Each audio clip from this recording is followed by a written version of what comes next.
Bueno, vamos a seguir avanzando con lo que está pasando con el dólar en Chile, que está cayendo de manera bastante fuerte. ¿Hasta dónde puede llegar el valor de la divisa? ¿De qué depende? ¿Qué impacto tiene? Mauricio Carrasco, investigador de Economía de la Universidad de San Sebastián, nos acompaña para contarnos y hablar un poquito más de esta importante información económica. Mauricio, ¿cómo estás? Buenos días. Hola, buenos días. Gracias por la invitación. Bueno, hace poquito el dólar estuvo prácticamente a 1.000 pesos y ahora ya bajó de la banda de los 900, ubicándose en los 850 y algo. Todo esto influido aparentemente por el récord histórico del precio del cobre, en más de $6. ¿Es lo único que está influyendo en la caída del dólar acá? Bueno, la verdad hay un mix de variables que están llevando y explicando esta dinámica. Generalmente es así. El tipo de cambio es uno de los precios financieros que depende de más variables, digamos, en el mercado. Por ende, eso es lo que hace particularmente difícil de tratar de predecir. Pero aquí un poco lo que está pasando son factores internacionales y digamos, locales. Entonces, un par de cifras para hacer el punto de esto. El tipo de cambio respecto a octubre del año pasado, que es donde partió fuertemente la caída, en gran parte del resto del año, en la primera parte del 2025, había estado relativamente plano. Y en octubre empieza esta caída más notoria. Uno tiene una caída aproximadamente de 9% digamos, del dólar acá. Y cuando uno toma distintas monedas comparables, por ejemplo, monedas de exportadores de commodity o monedas, digamos, de otras economías de Latinoamérica, uno tiene una caída entre 4 y 6%. ¿Qué quiero decir con esto? Que al final hay un componente internacional que no es menor explicando. ¿Qué está detrás de esto? En Estados Unidos cae la inflación, la Reserva Federal empieza a bajar las tasas de interés, eso hace menos atractivo al dólar, eso fortalece otras monedas alrededor del mundo. Además, hay otro factor que tiene que ver con una parte de incertidumbre institucional en Estados Unidos. Están pasando cosas allá con la administración vigente que están haciendo un poco titubear respecto de qué tan sólido es el país norteamericano respecto de su historia. Y eso también lleva, digamos, a salir respecto de esa moneda. Y finalmente mencionaría el punto que tú bien apuntabas, que es básicamente un precio del cobre que en este contexto también ha ido súper bien y ya está en torno a los $6 la libra. Claro. A ver.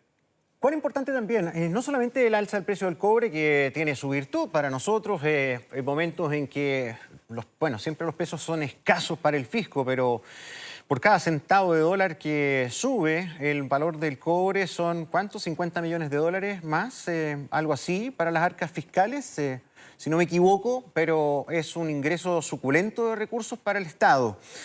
Y bueno, lo otro es el valor del oro, el oro y la plata que también se han disparado. Imagino yo que cuando ocurre eso, por temor, por inestabilidad mundial, el dólar también deja de ser un atractivo para refugiarse. Efectivamente, respecto a lo primero que señalabas, teníamos que, previo a la aprobación de la última ley, digamos, de royalty en el sector minero, se decía que el guarismo respecto del aumento del precio del cobre y mayor recaudación está en torno a 35 millones de dólares y ahora efectivamente está más cerca de los 50. Eso llama un poco variable, pero esa es una buena cifra. Entonces, por ahí hay una muy buena noticia para las arcas fiscales. Claro. Y luego lo que pasa con otros metales, por ejemplo el oro, es en este concierto internacional de mayor incertidumbre y fragmentación geopolítica, ha pasado que algunos instituciones de inversión y bancos centrales de forma importante, Turquía, China, por ejemplo, han aumentado sus reservas de oro, diversificando sus reservas, disminuyendo la proporción de dólar, por lo que decíamos recién, esta mayor incertidumbre que proviene desde ese país precisamente, y aumentar otros productos, por ejemplo, como el oro, que siempre ha jugado un rol en esa dimensión.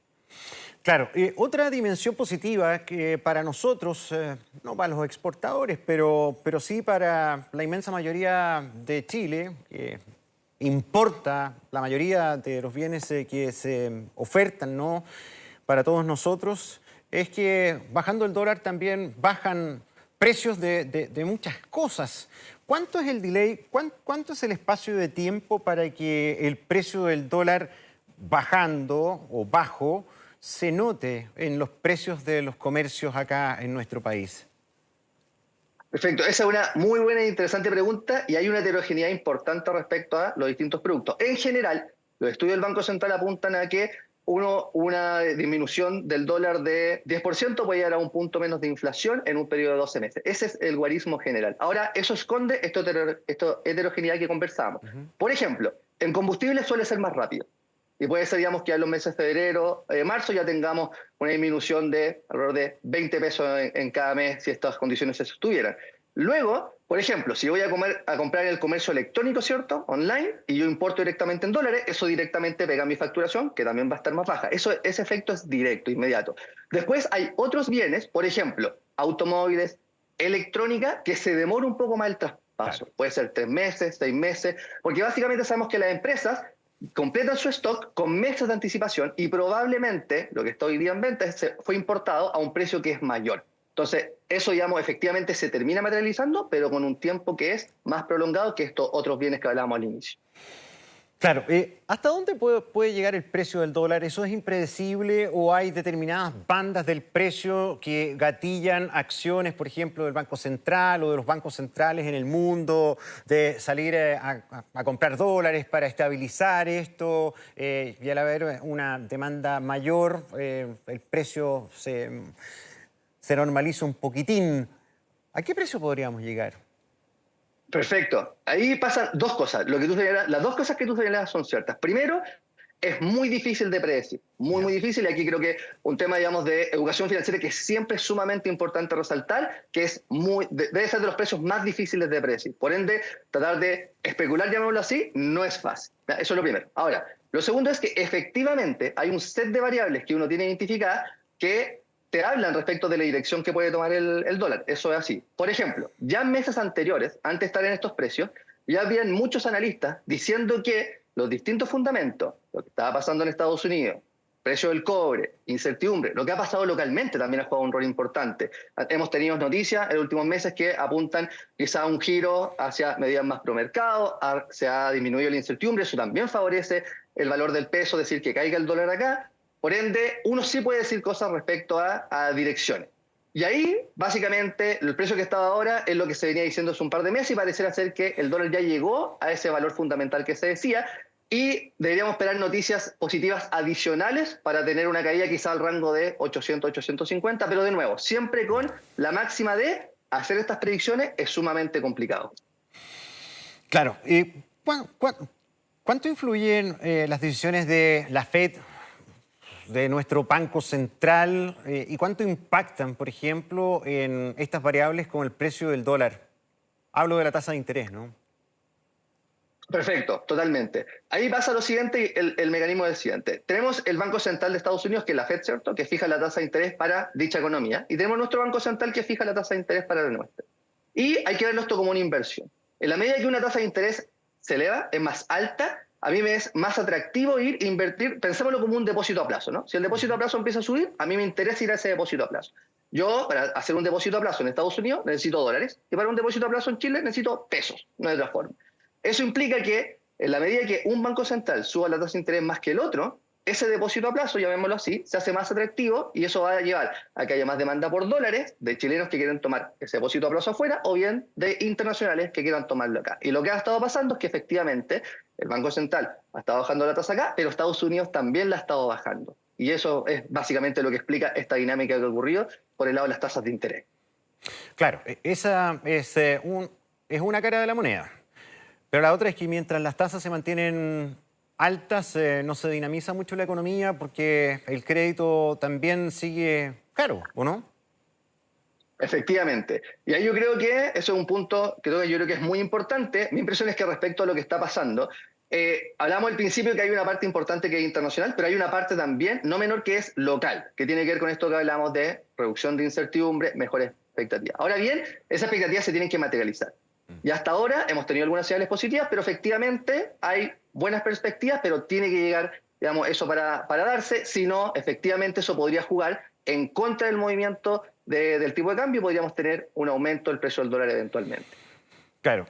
Otra de las cosas que, según algunos expertos, ha hecho tener un panorama más positivo, al menos en la bolsa, es el cambio de gobierno, pero también los mercados señalan que esto se va a ver pasado el segundo semestre de este año, porque hay que observar cómo va la mano, de una u otra manera, como para que mercados o la industria inmobiliaria u otros realmente se activen.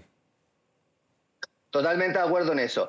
Estas cosas en que se materialicen toman tiempo y efectivamente no son inmediatas. Y ahí linkeo, digamos, con lo que estábamos hablando recién. La gracia, por así decirlo, de distintos precios financieros, el tipo de cambio en particular es uno, es que al funcionar con expectativas se adelantan a distintos cambios. Entonces hay perspectivas que están dentro de la valorización actual del dólar. Si esas perspectivas no se terminan materializando, tal como dices tú, eso puede reversarse.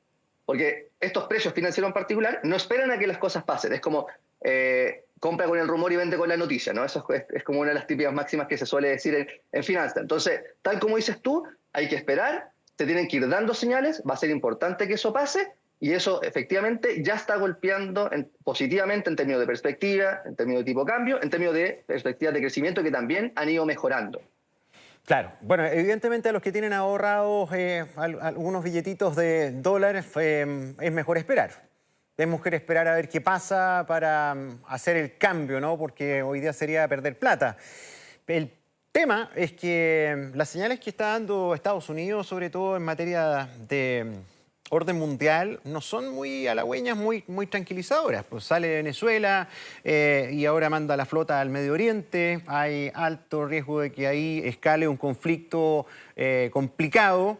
Eso afecta a varias cosas, ¿no? La incertidumbre en la economía a nivel mundial, pero también el petróleo y su precio, que es otra variable que influye en todo lo que estamos hablando. O sea, en esa zona sale por lo menos el 25 o 30% del petróleo que se distribuye a todo el mundo. Entonces, ¿crees tú que es probable que este escenario de dólar bajo, de temores, sea la tendencia este año al menos? Yo creo que lo que está pasando, comparto plenamente, digamos, ese diagnóstico. En Estados Unidos hay una incertidumbre elevada y no parece ser que eso vaya a disminuir por las noticias que hemos sabido en lo reciente. Esa fuerza al parecer se va a sostener.